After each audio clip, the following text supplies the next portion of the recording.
Добрый зимний денек вам, товарищи, друзья. В комментариях меня достаточно часто спрашивали, когда же будет следующий выпуск кофе со вкусом Чернобыля. Что-то нога не лезет. И мы таки решили выйти. Я давно хотел опробовать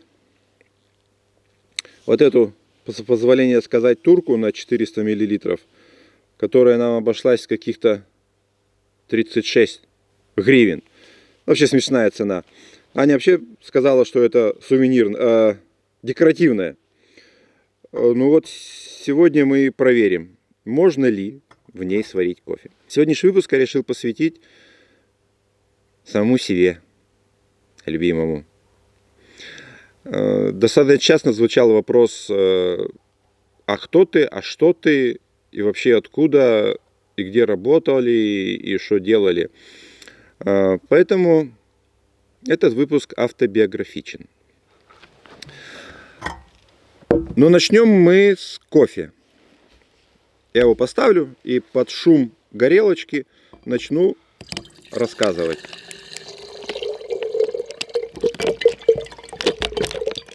Вода самая обыкновенная из нашего водопроводного крана в Славутичи. Совершенно недавно в Фейсбуке водоканал поместил анализы, которые делали по воде.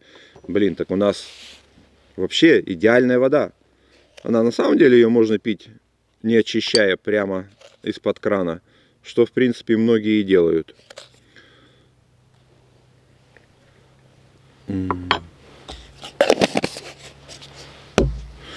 Ну, чтобы кофе не был совсем кофе, мы туда покрошим корицы. Да, тут рядом дорога, не удивляйтесь, если слышите шум машины. Славутчане едут в близлежащие села на свои дачи. Славутич любит близлежащие дачи. Я как-то в Неданчичах пытался найти старожила, там живет, надеюсь, все еще живет бабушка, ей тогда было под 100 лет, 100 с небольшим. И когда я туда приехал, чтобы узнать, где она живет, я обошел, 5 или 6 изб, думая, что там живут селяне. Оказывается, там живут славутчане. Короче, я обошел полсела, пока нашел жителя именно Неданчича. Начну я с того, что родился я в степях Казахстана. Отца после окончания теплофака КПИ, Киевский политех, направили туда на Джесказганскую ТЭЦ. Там они познакомились с моей будущей мамой. Она была кондуктором в автобусе, которым он ездил на работу. Ну, вот так они и познакомились. В 1963 году мы переехали на Урал, на Белоярскую атомную электростанцию. Мне тогда было 3 года. Все мое детство, юность, отрочество прошли на Белоярке. Именно там я и познакомился с атомной энергетикой. Честно говоря, я не собирался продолжать династию или создавать династию атомщиков. В школе меня тянуло к творческой деятельности какой-то. Рисовал, писал стихи, рассказы даже пробовал писать. В общем, школу я закончил без особого стремления куда-либо поступать. Техника мне никогда не нравилась, и в технический вуз я не собирался лезть. И в конце 1977 года, я в 1977 году закончил, 10 лет, так как я никуда не поступил, отец сказал, раз не учишься, значит иди работай. А куда можно было поступить без образования? Учеником слесаря. Центр энергомонтаж. В ту самую организацию, которая на тот период осуществляла строительство 3-го энергоблока Белоярская АЭС с реакторной установкой на быстрых нейтронах с натриевым теплоносителем. Вот так я и начал свою деятельность учеником слесаря. Там же в цехе, где я учился работать с металлом, располагалась лаборатория металлов. Я познакомился с ребятами, которые там работали, И мне стала интересна их работа. Они просвечивали швы, занимались ультразвуковой дефектоскопией, цветной дефектоскопией. В общем, мне стало интересно, чем они занимаются. И у них освободилось место лаборанта, и они предложили мне перейти к ним. И где-то зимой 77-78 года я перешел в лабораторию металлов. Так как мне еще не было 18 лет, я только освоил цветную дефектоскопию, а к просветке меня не допускали работать с источниками. И я в основном занимался тем, что шлифовал образцы сварных соединений. Надо сказать вам, это очень нудная и малопривлекательная работа. Но я научился делать зеркало из металла. Когда мне исполнилось 18 лет, это осенью 78 года, меня отправили на те самые курсы дефектоскопистов в Москву. 3 месяца. По окончании этих курсов я получил свидетельство и аттестован как дефектоскопист. И именно тогда, уже на монтаже 3-го энергоблока, я познакомился с радиацией, собственно говоря. Я с ней работал. Первое, можно сказать, очное знакомство произошло на 3-м блоке. На просветку мы ходили в основном в ночную смену, вечером и ночью, когда основной монтаж прекращался и с блока уходили все рабочие. Стапель — это такая штучка свинцовая, коробочка, внутри которой находится источник. Рычажком открывается язычок, лучи просвечивают образец, с обратной стороны образца рентгеновская пленка крепится, свинцовыми буковками мы выкладывали шифр, код данного номера образца или сварного шва, чтобы потом при проявлении знать, откуда, с какого шва, из какого участка этот снимок. Лазить приходилось буквально как мартышками. На стапель мы крепили специальную такую штуку, которой стапель крепился к железному приспособлению, с которым крепили к трубе. Короче, иногда стапель приходилось переворачивать вверх ногами. И вот я, закрепив стапель перед сварным швом вверх ногами, я обхожу с обратной стороны эту трубу, креплю пленочку, заглядываю на стапель и вижу, что язычок-то у него уже отвалился, открылся. То есть язычок у стапеля был дефектный. Когда его переворачивали вверх ногами, он просто открывался. И вот так вот я смотрю в эту черную дыру, и до меня доходит: меня ж просвечивает.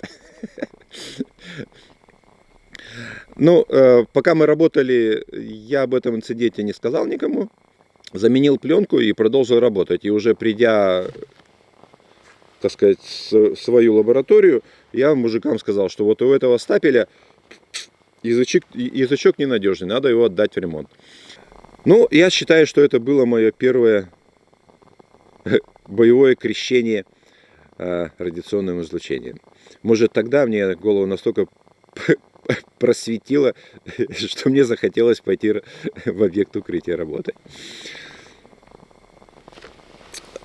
В 80-м году был произведен пуск 3-го энергоблока, и центр энергомонтаж, где я работал в лаборатории металлов, был расформирован. То есть участок на Белоярской АЭС, он был расформирован. Мне оттуда никуда уезжать не хотелось, и я перевелся в лабораторию металлов на Белоярскую атомную. В принципе, там занимались тем же самым, но только во время ремонтов. И вот этот график непонятный меня просто не устраивал. Можно было сидеть весь день, ничего не делать. К концу дня тебе могут сказать: так, надо остаться, просветить там стыки какие-то или еще что-то сделать. А на вечер у меня уже планы. Ну, молодой, горячий парень, девушки, свидание. А тут работа. Ну, короче, такой график мне не нравился. И так все сложилось. Короче, судьба так подготовила, что мой друг Олег Медведев предложил перейти в дозиметрию. Там же на третьем блоке в дозиметристы. У них освободилось место. Я ему тогда еще сказал: да, Олег, господи, какой из меня дозик, я не знаю, что это такое. Он сказал: научишься. А буквально перед этим, перед тем, как он мне предложил, на первом блоке, или на втором, я уже не помню, короче, на первой очереди тянули очередного козла. То есть на первом-втором блоке регулярно случались козлы. То есть это когда ТВС разбухала и ее тянут, а она упирается как козел. Ну вот, тянули и порвали.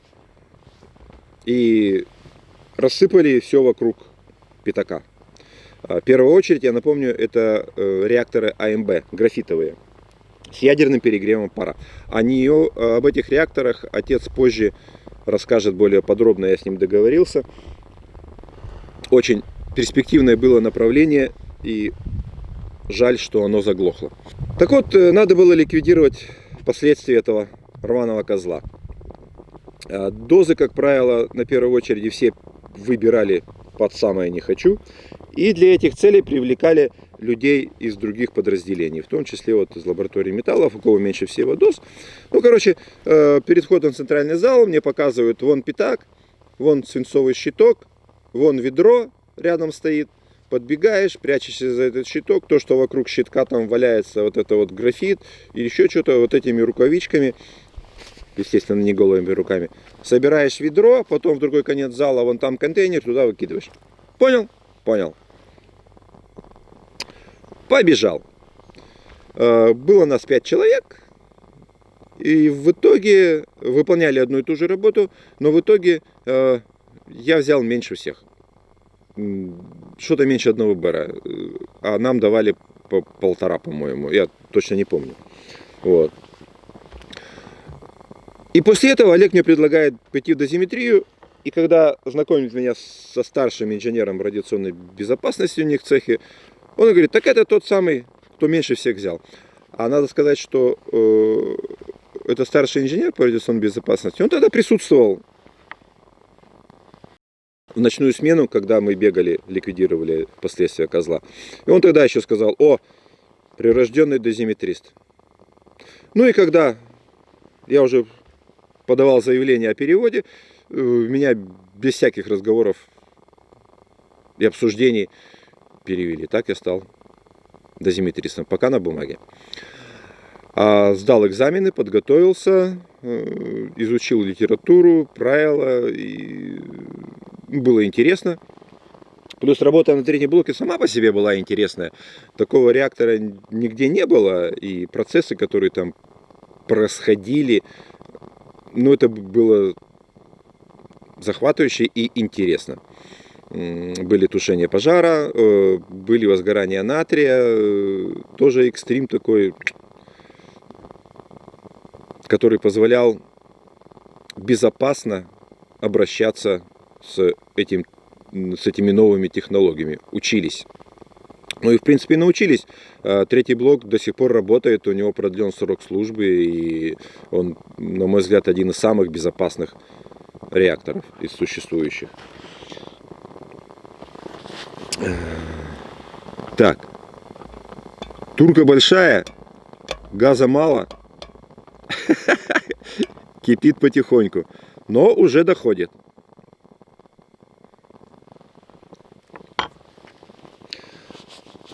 Так, о чем я остановился?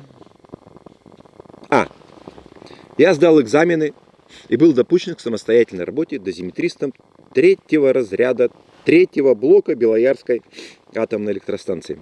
А где-то в октябре на станцию пришла, ну, как разнарядка, не разнарядка, был объявлен первый всесоюзный конкурс молодых атомщиков СССР. То есть со всех атомных электростанций Союза С каждой специальности оперативного персонала предлагалось поехать двум молодым специалистам, именно молодым, не опытным товарищам, а тем, кто после институтов пришел, вновь прибывшие молодые специалисты, и продемонстрировать свое умение и знания. Ну и вот от дозиметристов должны были поехать 2 человека. Олег Медведев согласился и поехал. Остальные тоже очень хотели поехать, но у них были жены. Я был холостой. Жены сказали мужикам: хрен вам, сидите дома, не хрен шляться где-то там в Украину ехать, а конкурс проходил в Припяти на Чернобыльской атомной электростанции. И когда мне сказали: ну что ж, Саня, тогда поедешь ты, я сначала возразил. Я говорю: ребята, я только что сдал экзамены, у меня нет никакого опыта работы в дозиметрии. Я сказал: ну надо. Партия сказала надо, комсомол ответил есть. Вот так я поехал на первый всесоюзный конкурс. Ну и начал готовиться. Ну, надо ж не улетать в грязь лицом. Мы специально, надо сказать, что на нашем рабочем месте в сейфе были специальные контрольные источники, которыми мы ходили, проверяли срабатывание датчиков, которые висели в помещениях по радиационной безопасности. То есть у нас был контрольный источник. Мой друг, с которым я тогда работал, Сергей Лаврентьев, он был дежурным инженером. Он шел, ну, то есть мы выбирали помещение, естественно, безлюдно, это в ночную смену, как правило. Прятал там источник, ну, а я должен был его найти. Так как одно из заданий на конкурсах это теория и практика. А практика это оживление манекена Васи, то есть оказание первой медицинской помощи. Вот. Поиск источника на время и расчет его активности. Ну вот так вот я учился искать источники и рассчитывать их активность. В Припять мы ехали через Киев. Здесь я хочу поподробнее немножко остановиться. Это было первое знакомство с Чернобыльской атомной и городом Припятью. Тогда я, конечно же, не предполагал, что в последующем, в будущем я окажусь здесь.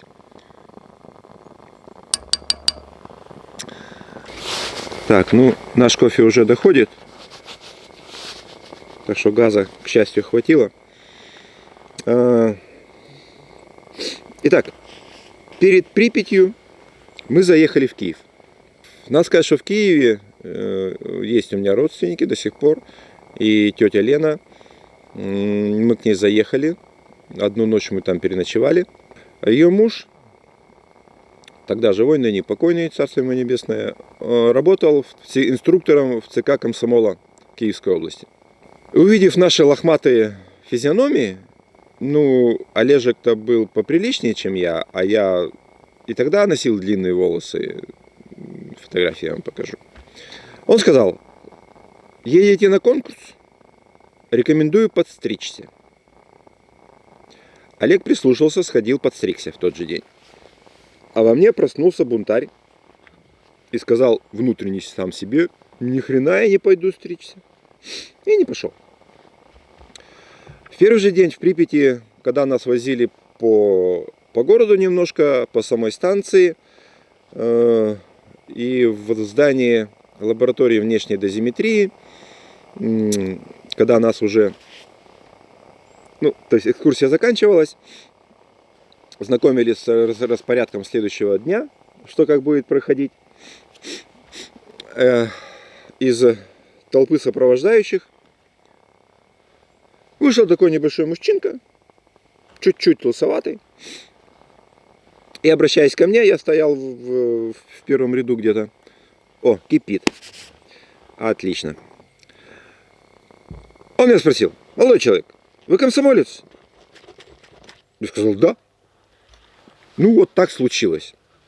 В 10 классе, одним из последних, я был вынужден вступить в эту организацию, дабы не подводить классного руководителя. Ну так нам сказали. Ей был бы минус. Он мне спрашивает, ну, вы же комсомолец, а почему у вас волосы длинные? Я же грамотный, я же устав ВЛКСМ-то читал. Зубрить не зубрил, но читал. А я ему говорю, что в уставе члена ВЛКСМ ничего не сказано о длине волос. Он так хмыкнул, мол, типа, ну ладно. Типа, поживем, увидим. Практика была у нас первой. То есть поиск источника, применение дополнительных средств индивидуальной защиты, то есть продемонстрировать правильное применение. Оживление манекена Васи, искусственное дыхание ему сделать, чтобы он ожил. И поиск источника, расчет активности. Дозиметристов было 20 человек. Из 20 человек мы с Олегом были... у меня, по-моему, первое место было, у него второе. Или третье. Ну, короче, в тройке мы были. Все предпосылки для того, чтобы Белоярская АЭС заняла призовые места, были налицо. И тут теория. Надо сказать, теория, но не сильная моя сторона. Я, в общем-то, не был уверен, что хорошо сдам. И когда я уже по экзаменационному листу, в принципе, был готов, смотрю, а в комиссии сидит этот самый товарищ, слегка лысый, который интересовался длиной моих волос. И смотрит же на меня, понимаете? И перед ним никого нет. Все, кто освобождается, готовы отвечать, он отсылает к другим. А ждет меня целенаправленно. Пошел. Он сразу листок с билет и с моими ответами в сторону отодвинул. Я такой, ну теперь поговорим. Ну, поговорили. Я оказался в итоге на 8-м месте. По итогам всех конкурсов. Вот. Короче, мы говорили далеко не о том, что было в билете. В общем, он меня завалил.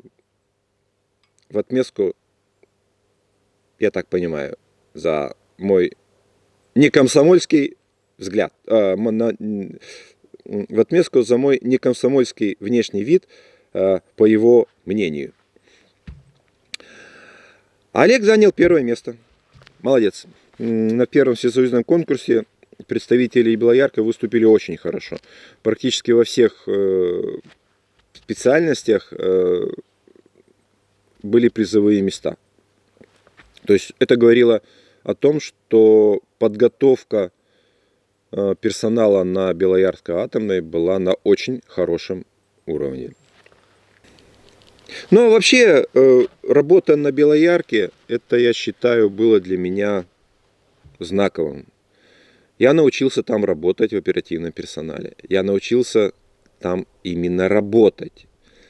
Коллектив у нас был просто, ну, потрясающий, фантастический. Смена была очень дружной. Мы до сих пор поддерживаем контакт и связь. И из Белоярки я, собственно, вообще не собирался никуда уезжать. Но в 1985 году отцу предложили место директора Запорожской атомной электростанции. Дело в том, что весной 1985 года там могли предвосхитить Чернобыль. Там произошел инцидент, близкий по своим характеристикам к тому, что случилось в 1986 году в Чернобыле. С той лишь разницей, что реактор там был совершенно новенький, ну то есть чистенький, то есть топливо свежее, абсолютно не отработанное на новом блоке. Ну и это ВВР. Конечно, таких бы последствий не было, но авария была бы очень крупной. И руководство попыталось этот инцидент скрыть. Глупо, но попыталось. В общем, там их всех поснимали, но и отцу предложили переехать директором. Он согласился, и они с мамой летом 85 85-го, он весной, а мама туда летом уехала, 85-го. Я не собирался никуда уезжать, мне нравился Заречный, мне там все нравилось. У меня там была моя первая вот такая здоровая любовь, юношеская. Ну, в общем, все было шикарно. Я занимался художественной самодеятельностью, я танцевал в коллективе, в танцевальном «Радуга». Там школьные годы, друзья, молодость, интересная, классная работа. И что мне уезжать? Но в итоге мама победила. Она каждый день звонила домой и рассказывала, как же классно вообще в Украине, и чего ты там сидишь на этом Урале, давай все-таки переезжай.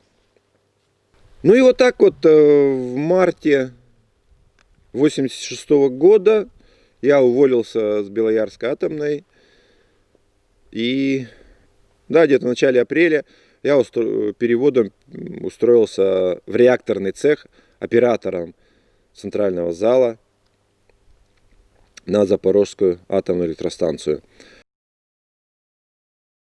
Белоярский период. Ох, молодость! Видимо, поэтому все воспоминания такие яркие и сочные. Я хотел рассказать еще об одном эпизоде, когда я практически голыми руками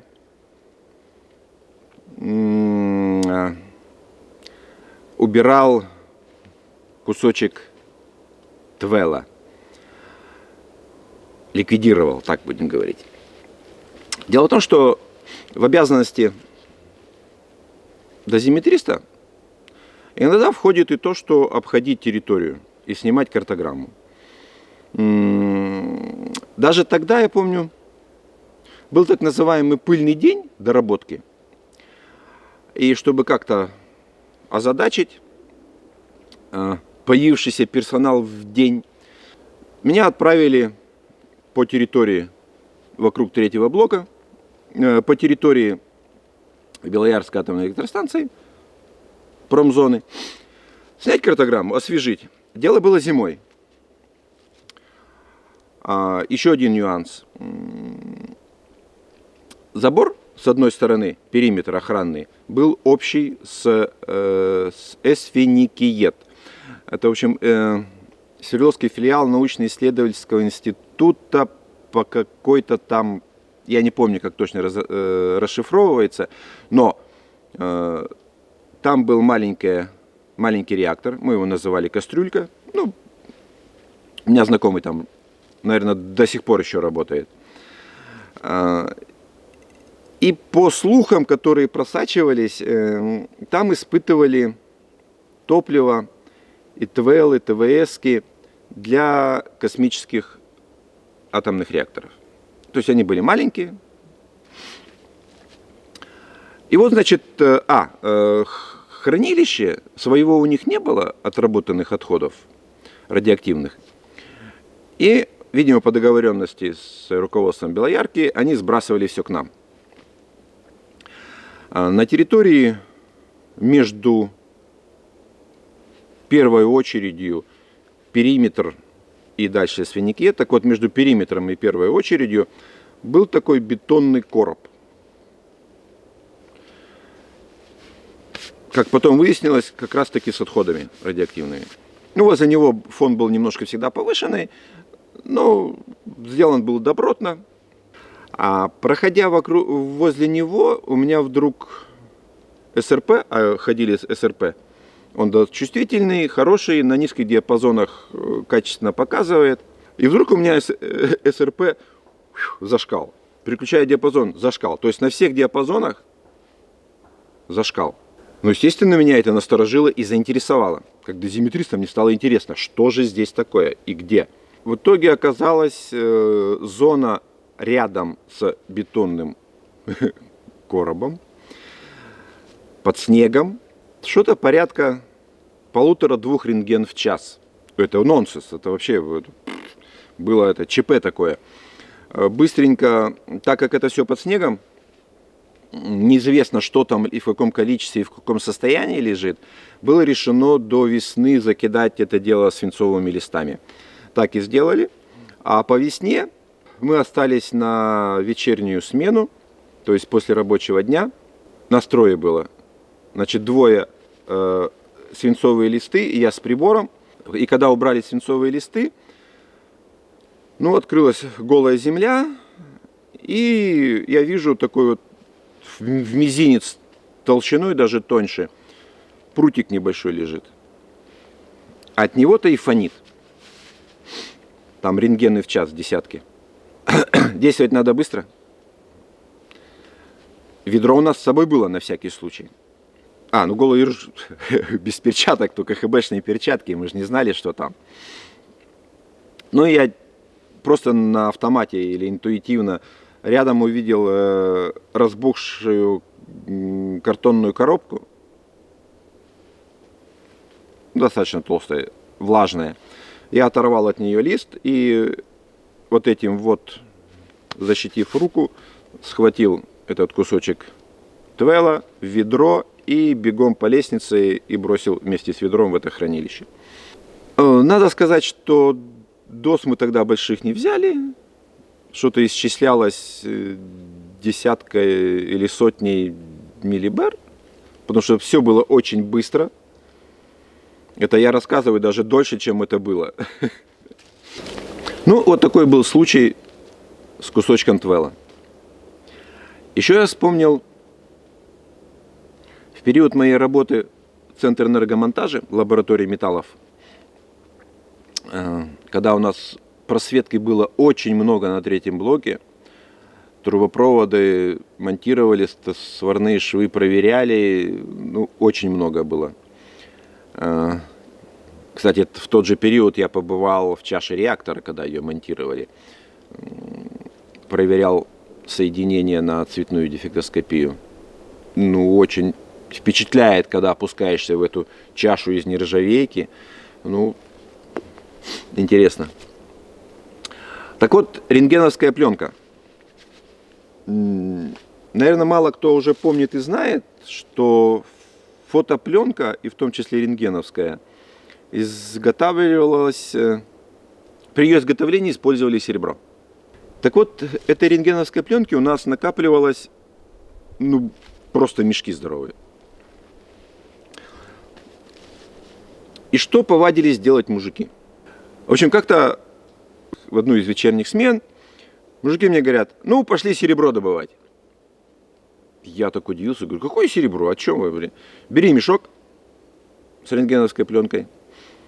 В общем, загрузились мешками, вышли, там у них было заготовлено возле цеха пустыречек такой, бочка железная, и в ней сжигали пленку. Я еще тогда удивлялся: господи, ну я знал, что в пленке содержится серебро, но думаю, ну не в таких же количествах. Короче, когда сжигали энное количество пленки, на дне этой бочки в золе от пленки реально прямо слитки серебра.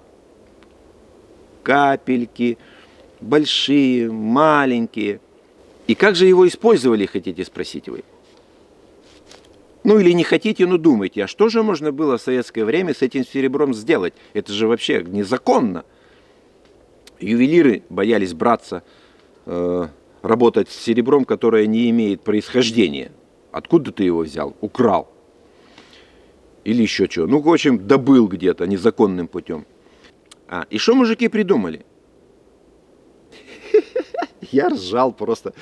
Они из этого серебра делали блесна. То есть рыбаки, нынешние, будущие, должны завидовать черной завистью тем моим друзьям из лаборатории металлов, которые увлекались рыбалкой, и они делали себе серебряные блесна. Мол, оно в воде лучше всего блестит, и рыба классно берет. Что-то еще всплывало в памяти. Я вообще думал, рассказывать, не рассказывать этот случай. В общем, Как вы помните, я рассказывал, что я перешел на Белоярскую АЭС, устроился весной 80-го года. Короче, реактор свеженький, топливо только загрузили. Отработанного топлива, конечно же, нет. И вот как-то в ночную смену прибегает к нам, не буду называть фамилии, но один из электриков. И такой заговорческий: а не хотите ли искупаться ночью? Я такой: йо, ты че у нас тут искупаться? В бассейне выдержки. Химики закончили закачивать тепленький дистиллат. 36 градусов температура, 37. И можно искупаться. Короче, бассейн выдержки чистый. Там нет ни контейнеров, ни одной ТВСки, ОТВСки. Хотя, конечно, я скажу вам не всю правду. Там было 3 отделения. И в одном отделении стояли в контейнере самая первая экспериментальная, которой опробовали путь выгрузки и перегрузки в бассейн выдержки. Но она не была отработанной. Так вот, она стояла в одном отсеке, был промежуточный отсек, первый, второй промежуточный и третий большой отсек. Так вот, в этом, в третьем, химики как раз закончили заканчивать воду до уровня необходимого. Ну и мы пошли купаться. Прожектор опустили в люк, и я вам скажу, картинка просто сказочная. Вот это огромный жбан из нержавейки, или как его назвать, бассейнище, облицованный нержавеечкой, блестящей, чистейшая вода. Ты ее не чувствуешь, потому что у нее температура твоего тела. Но так было только одну ночь. Народ же слух же все равно пошел. Языки ж не держатся. Ну и, короче, нам так это мягко намекнули прозрачно: мужики, вы там мы тут слышали? И не дай бог. Короче, вот таким вот образом я еще и в бассейне выдержки искупался. Но еще раз подчеркиваю, без отработанного ядерного топлива. Оно там вообще не было. Да, есть что вспомнить. Ну, на этом, думаю, все. И обязательно будем жить. И будем хорошо жить.